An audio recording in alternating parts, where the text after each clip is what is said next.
हामीले HTML मा धेरै कुरा सिक्यौं र धेरै कुरा गर्यौं पनि। आज चाहिँ हाम्रो पाली रहेको छ HTML मा एउटा नयाँ एक्सरसाइज गर्ने र एक्सरसाइज चाहिँ कस्तो रहेको छ भन्ने कुरा चाहिँ मैले तपाईलाई अब देखाउँदै गइरहेको छु र ढिला नगरी भिडियोलाई सुरुवात गरौँ।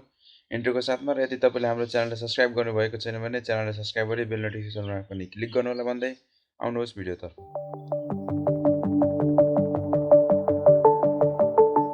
सबैभन्दा पहिला चाहिँ म वेब डेभलपमेन्टको फोल्डरमा जान्छु हैन। यहाँ चाहिँ मैले आज पहिले एक्सरसाइज 2 भनेर फोल्डर बनाइसकेको छु। यसलाई चाहिँ मैले VS कोडमा खोलेर तपाईलाई एक्सरसाइजको बारेमा थोरै बताइदिन्छु।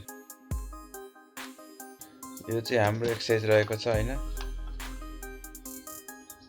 तपाईले देख्न सक्नुहुन्छ। देख्दै चाहिँ यहाँ मैले धेरै कुरा देखाएको छु तर चाहिँ एकदम सिम्पल छ। यहाँ चाहिँ तपाईले make a simple portfolio website which includes the following भनेको छ हैन। एउटा तपाईले आफ्नो पोर्टफोलियोको वेबसाइट बनाउनु पर्यो जसमा चाहिँ के कुरा हुनु पर्यो त यहाँ दिएको कुराहरु चाहिँ हुनु पर्यो। एउटा हेडर हुनु पर्यो, ठीक छ? त सबैभन्दा माथि एउटा हेडर राख्नुस्, त्यहाँ चाहिँ तपाईको नाम अथवा केही टाइटल दिनुस् न तपाईले। यति कुरा गरेपछि तपाईको यो सेक्सन सिद्धियो।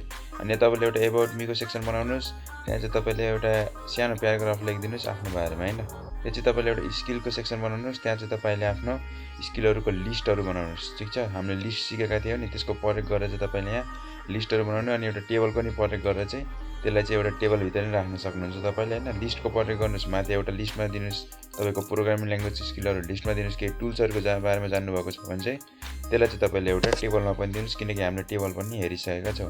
अनि चाहिँ तपाईले आफूले के प्रोजेक्ट गर्नु भएको छ भन्ने बारे चाहिँ अब हामीले एउटा अस्ति गरेका थियौ नि एक्सरसाइज, त्यसको बारेमा तपाईले त्यसको वेबसाइटमा त्यसलाई निकालेर त्यसको इमेजलाई तपाईले स्क्रिनशट गरेर चाहिँ त्यो इमेजलाई राख्नु होला किनकि हामीले इमेज ट्यागको बारेमा पढिसकेका छौं।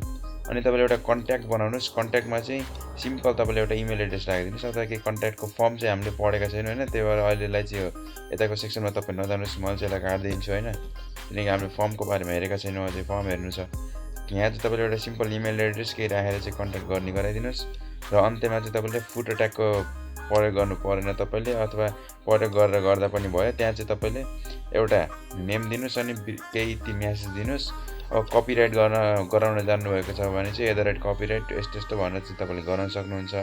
ठीक छ, यति कुरा रहेको छ। यसमा चाहिँ अब अरु केही बताउनु पर्ने धेरै कुरा केही छैन, सिम्पल छ हैन। हाम्रो प्रोजेक्ट हेडर बनाउनु पर्यो, about me, skill, project, contact, footer. त यो सबै चाहिँ तपाईले एउटै पेजमा बनाउनुस् हैन। लाइन वाइज सबैभन्दा पहिला हेडर आउनु पर्यो अनि अबाउट मी अनि स्किल अनि प्रोजेक्ट अनि कन्ट्याक्ट अनि फुटर आउनु पर्यो हैन। दुई तीनटा पेज तपाईले बनाउनु पर्दैन, एउटै पेजमा ट्याक्क। यो चाहिँ सिम्पल छ हैन। यो पोर्टफोलियो चाहिँ एकदम भाष्य छैन। यसलाई तपाईले अनि हल्का फुल्का CSS अब हामीले हल्का फुल्का हेरेका छौं, ब्याकग्राउन्ड कलर राख्ने, कलरहरु राख्ने अनि टेक्स्टहरुलाई एलाइन गर्ने, यस्तो गरेर चाहिँ यसलाई हल्का डिजाइन पनि गर्न सक्नुहुन्छ हैन। यो चाहिँ तपाईले बनाउनु होला र यो बनाइसकेपछि यही भिडियोको तपाईले कमेन्ट बक्समा कमेन्ट गर्नु होला। मैले चाहिँ त्यो एक्सरसाइजलाई को सोलुसनलाई हेरेर चाहिँ भयो कि भएन भन्ने बारे रिप्लाई गर्नेछु।